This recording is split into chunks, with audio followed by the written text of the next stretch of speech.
Hello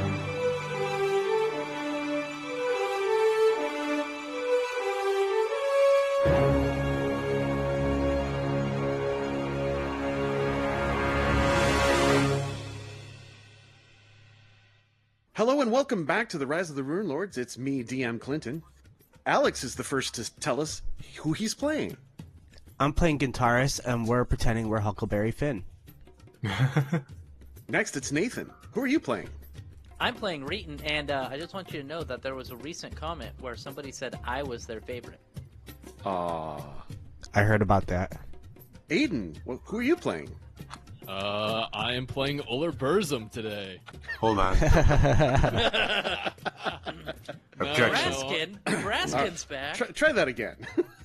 No, the stealthy tiefling rogue takes off her disguise, and we can see from the camera's point of view it is still Sarah Samser. All right. Oh. And Sabrina, who are you playing? Playing Harper, and I fully expect there to be comments that I am not anyone's favorite. And Connor, who are you playing?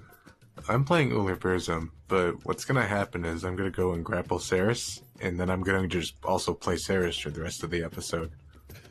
Oh, okay. I'd like you to try and find me. Perception check versus stealth. Let's go. Can I aid in a perception check?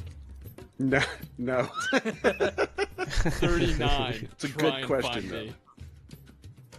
Can you 39. use your key to increase your perception check, Solar?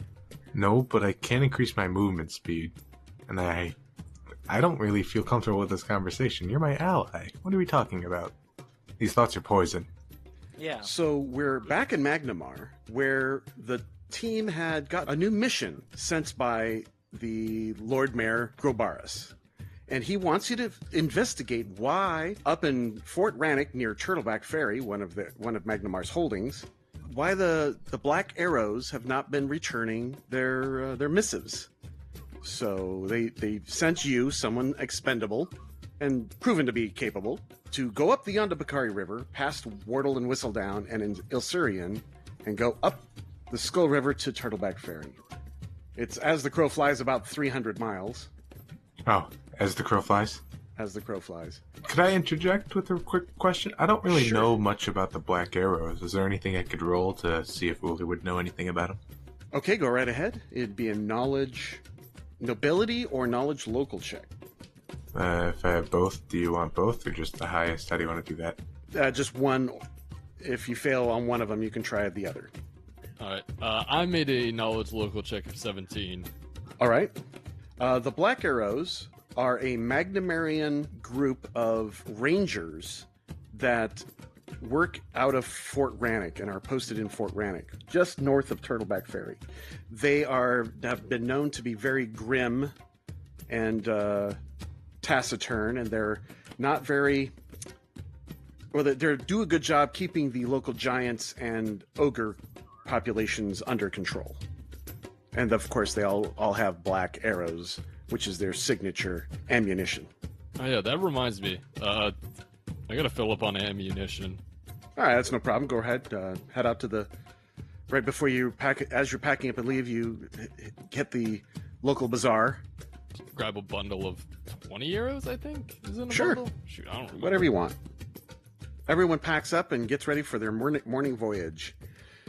You arrive at the river docks in the morning, pay your fee, and you get onto the barge. The barge is human run. There's the captain and his 4 crew. The barge is large enough to accommodate horses if you have any and would like to take them. No, I'm good. I mean, do we want to take them? I don't think I want to take mine. All right. Nah. Nay. All right, leaving the horses behind, you begin your journey. It'll take you approximately 7 days to get there. You should arrive at the evening of the 7th day.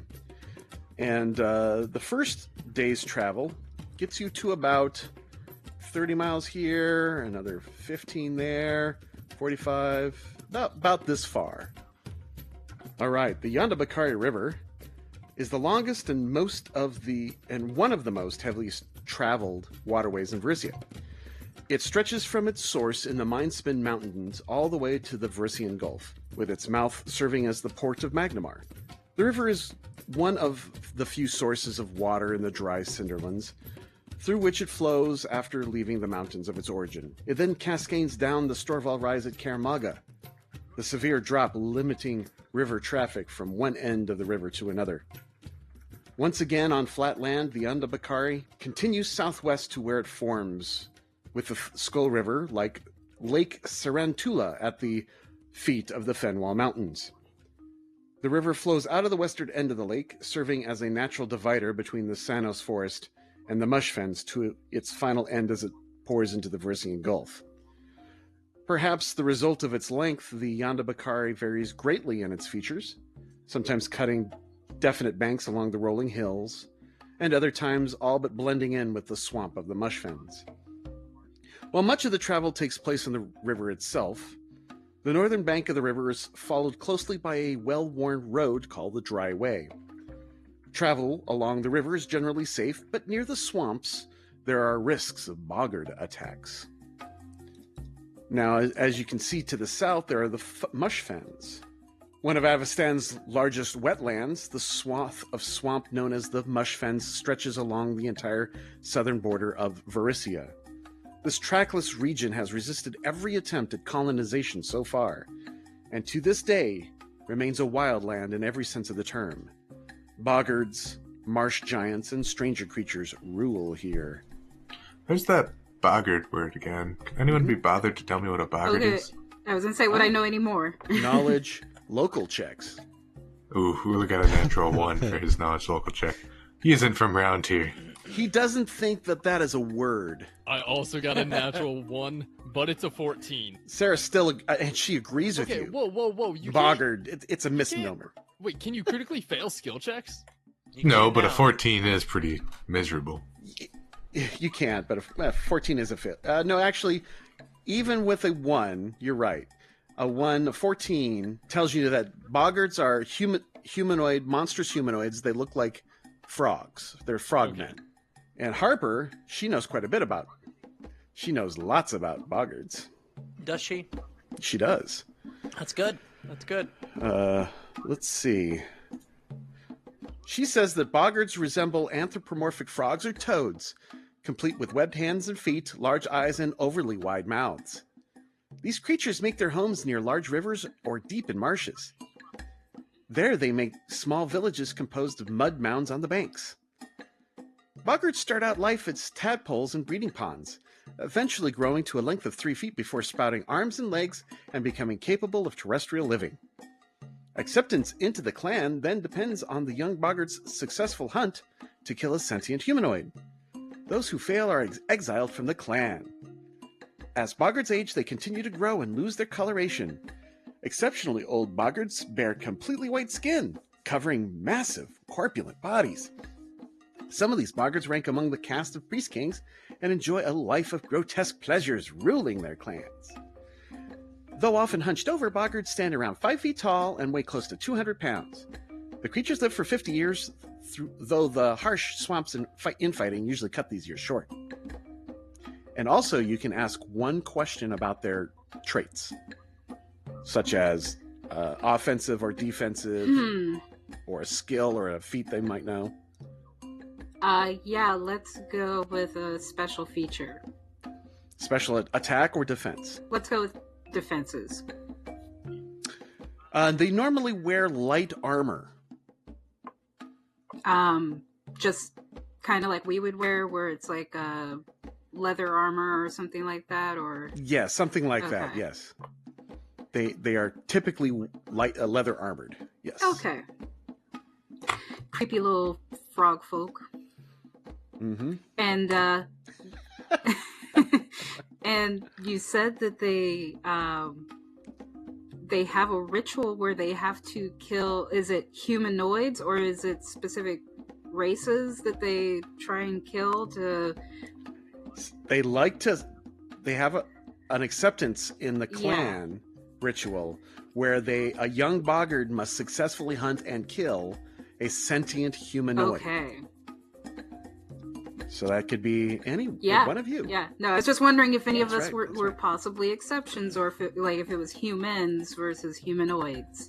All right, let's find out if there's a random encounter for the day. You're now going to camp on the north side. Well, let's find out what occurs. Up 96. No encounter in this evening. And there was much rejoicing. Ooh. Yay. Yay. The river barge operator and the captain they're thanking their good luck so far.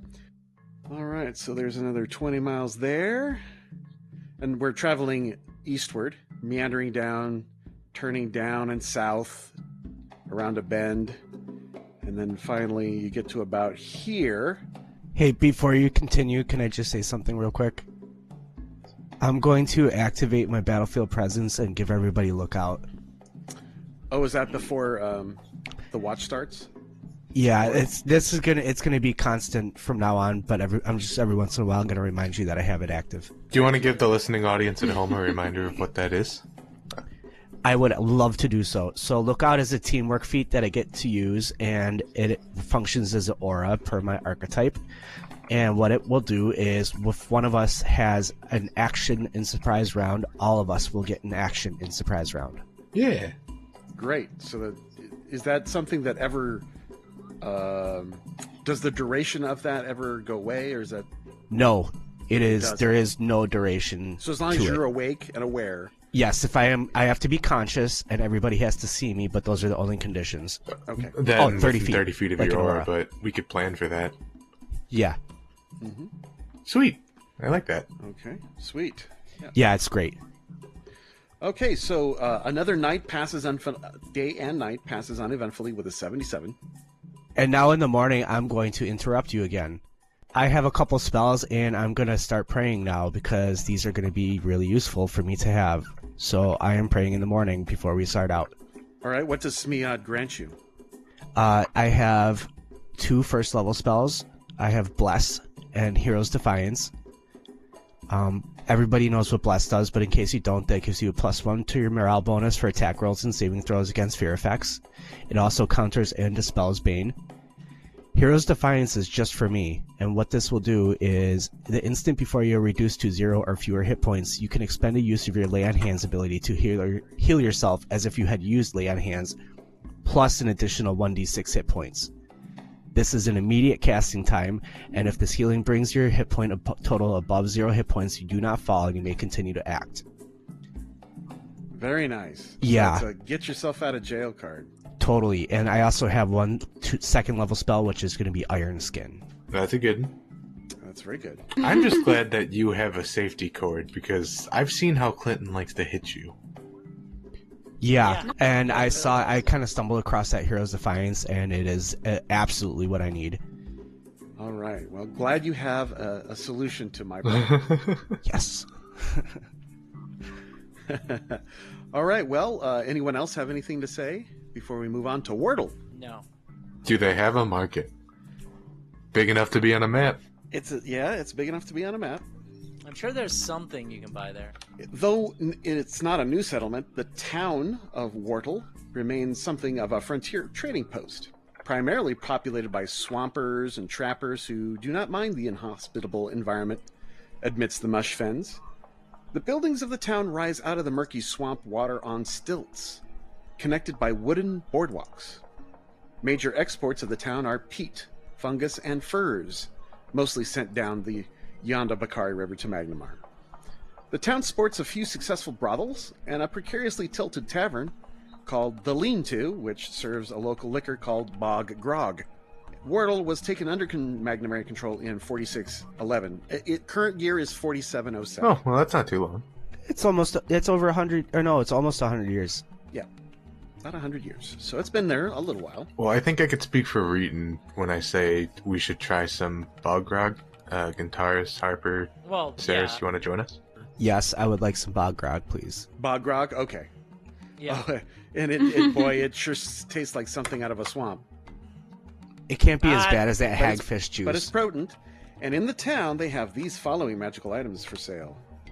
An arcane scroll of enlarged person.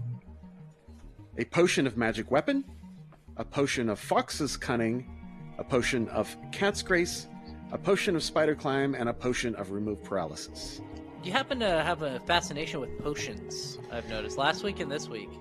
Well, that's what my item generator for a small town generated, so... Real talk, does anybody in this party have a large person on the spell list? Spell list, pardon me. I only have the 3. Yeah, I have a single potion of a large person still, because I didn't use mine. But she could use the scroll. Only if it's on her spell list. Right? I think it requires a spellcraft check or something. I'll be honest, I haven't used the scroll in a long time. I think it's use magic device. I mean, a part of me is thinking it's 25 gold. What the hell? Might as well snatch it up. We'll learn how to use it later. Sounds great. All right. Anything else? Anyone else want to purchase anything? Do you guys want to stay on the barge, or do you want to find lodging in the city? I mean, the barge is probably safer. It's also probably better, like, just in terms of quality. This is a trapping town. Yeah, it's... You look at the place, and it's pretty standard. The lean-to has a few rooms, and they'll charge 2 gold pieces per room. Damn. I imagine it's like Deadwood. And there's a common area where they'll charge 2 silver a night. Yep. Oh, I see.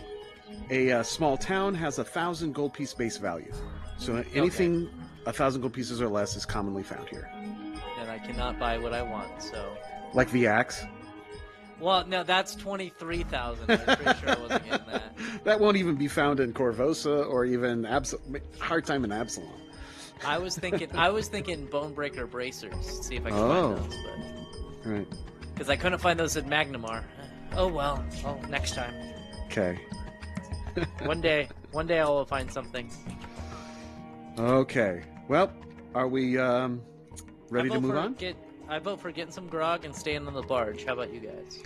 I agree, especially since we already paid to be on the barge. There's no reason to pay more money to sleep off of it. And you have a nice bunk there. It's on the barge, so it's cold. And something you've been noticing is that it's beginning to rain. Yeah, it's a very light rain, but it's misty. But it's definitely overcast and raining now. Before, the first day of travel was very hot. And then it's been getting progressively cooler and cooler. As we go further inland. As you go further inland and more northward. Although it's not unusual. It is fall now. You started in the summer. Yeah, that makes sense. Makes a little sense. bit of the light sprinkling's not bad. Light sprinkling, yeah. All right. Kind of refreshing. You set sail along the barge, going another 20, 40, about 60 miles. And you end here, the first big bend towards Whistledown. There's only a 20% chance of anything occurring. Well, we didn't find anything just around the river bend, so... Nope, we can nothing. move on. But you do see the Sanos Forest just to the north. I have a little descriptor. I hope it's just trees. It's just trees, you guys. The Sanos Forest of central Varisia, is the heart of the gnome community of that land where gnomes live according to their true natures. This large wood is located north of the Yondabakari River, south of the Iron Peaks, and east of the Malgorian Mountains. And the gnomes who live there are quite secretive about what goes on within it. Rumor has it that there is a direct gate to the first world of the Fae, but no gnome has officially confirmed this. Gnomes. Yeah. But unfortunately, not a stop on our trip. Nope, can't go there. We got stuff to do. I don't like being close to gnome zones, especially ones with gates in it. Clinton's gonna roll for a random encounter and be like, well, you guys fight the Kraken, I guess. Sorry. Well, let's find out if anything happened today. Yeah. Ooh, we do have a random encounter. Yay. All right. Well, luckily I've got a little list of random encounters already written up. Okay. Quick, switch to the random encounter battle music. All right. Sorry. I'd like everyone to roll perception checks as you are meandering around on this nice river. And 19. Got 11. You rolled a natural 20 for a 32 perception. Yeah. Looks like we all saw him. It should be 8 higher due to the description that says +8 stealth in swamps. I assume this is a swamp. Yes, they're on the swampy side of the river. So that would be an 11. And the only person that didn't get higher than an 11... Gintaris and Harper, yeah. Harper and Gintaris. The two of you would have been surprised, but we have a very potent paladin here, granting you the ability to have spider sense. I am so glad I took that feat. Totally worked right here. Yeah. All right. You see down the river, near a large log fallen into the river, and a stone, are more than half dozen, almost a dozen Boggards, frogmen. I see 10. Go ahead and roll for initiative. All right. Now the boat will be moving forward at a speed of 30. Okay. Does that happen at the top of the round?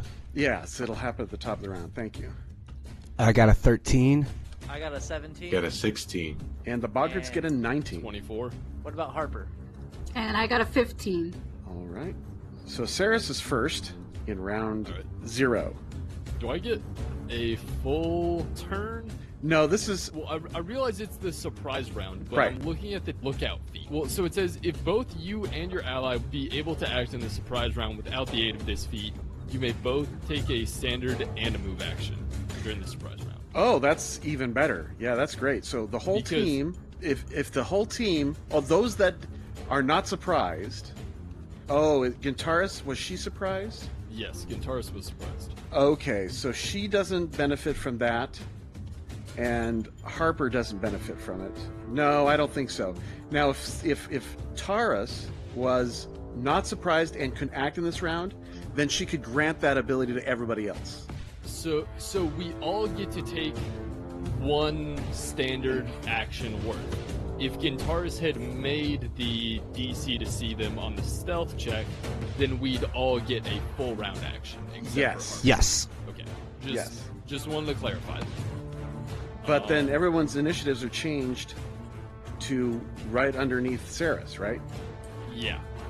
Everyone's up to 23. Up to 23. Okay. So I'll just move everybody up. Okay. Would my bow already be drawn, or I gotta draw that? No, I would not think so. Alright. Then, move action to draw. That's my turn. Move action to draw, and you pull out your bow. Reeton. Well, I'm gonna use my move action to draw out my giant sword. Okay. Very useful on a boat. Yes. Well, I ain't got nothing else. Ooler. Alright. I think what Uler's gonna do is jump out of the boat with this round. All right. It's not a terribly swift river, so DC 10 to swim. Or you can leap. Honestly, if I can leap, I do want to try the leap. Let's go for the leap. Don't do it. You're gonna knock over the boat. The nearest minimum of DC 30. Knowledge, common sense. Am I going to knock over the boat if I do this? No. No, it's a large enough boat. It's about 60 feet in length. Well, that's going to be a 26. I'm not sure what the bonus is for a running start, but I'm considered to have one. There is no bonus to running start. It's just no penalty. Okay, cool. You fall short, and you fall into that square. Splash. Right on the edge of the shore. Right on the edge of the shore is how shallow? It's just up to your waist. Oh, okay. That's acceptable to me. All right, and that's a single action to do that. Okay. Harper. Just drawing my composite bow. All right. Your bow is drawn. Tara. Draw my sword. Okay. The slide of steel is heard. The Boggards. They all appear to be wielding morning stars and wearing leather armor. Oh gosh. Everyone knows what a morning star looks like. It's a ball on a haft with spikes on it. A less fun mace. Yes. They croak something in some strange language. It sounds like croaks and chirps, which what a frog would do. That makes sense. Yeah. Are you asking for a linguistics roll? If you don't know the language Boggard, then yes. Oh, well, I don't know Boggart. Although sometimes when I'm sick, I do sound a little bit croaky. I'm also going to do that since I have some linguistics. 7. 9. 14. They're dirty frog Nope. people. We don't need to understand them. So no one understands anything they say? Saris is best with the 14, yeah. I got No. a 14, but I don't know. We should consider this to be a relief because we're freaking out over the speech of a random encounter. Yeah. If they're saying anything other than, hey look, a meal, I'd be very surprised.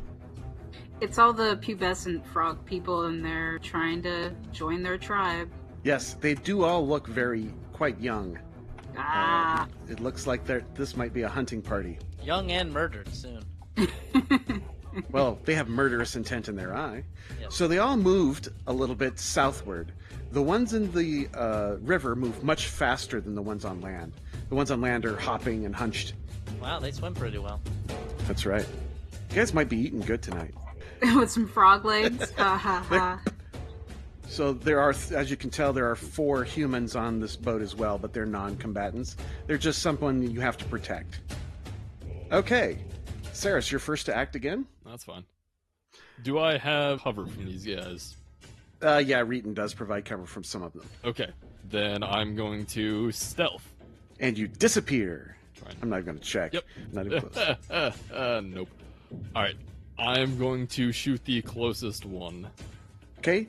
A bow and arrow appears over Reeton's head and fing, fires. 26 to hit for 3 damage. Yep. Well, okay, sorry. 3 plus 20, since sneak attack. Yeah. If you can't Sweet. perceive me, so. He can't perceive you. How much total? 23? Okay, that is enough to totally take one out. Great. So it bobs in the water as you jumps to his chest. I'm just surprised Saris actually hit something. So. Hey, I hit plenty of things. I just don't do a lot of damage if I'm not getting... AC of 26, that's really good. That was good. Yeah, that was good. Yeah. I am... All right, Reeton. I'm gonna, what was it, delay my turn? Because I want to stay on this. Okay. I want to stay on this boat. I don't want to go swimming like Uller did. Uller.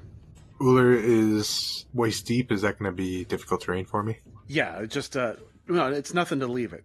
Oh, okay. Uller's going to... Let me see. How far would 50 feet be for me? Well, you have to go onto the shore first and then up. And you are moving how many feet? That's 40. I got one more for 45. Okay, there you go. So you're now keeping up even with the boat, moving along the land. It's very swampy and muddy here. This area you're heading into, so that will be slower. Just jump over it. Again, I'm not against doing that. I think what I'm going to do is spend another move action with it being difficult terrain. That would be 40, 45. So I'm going to end it just treading straight through. I want to get closer to these things, but I don't want to end my turn in the swamp. Is that All good? right. Yeah, you can slog through it. All right. All right. Your feet make sucking sounds as they slop in through the mud. All right. Harper. I believe I'm in range to hit one. Yes. And you have a 60-foot range increment. So I will be aiming my arrow at that.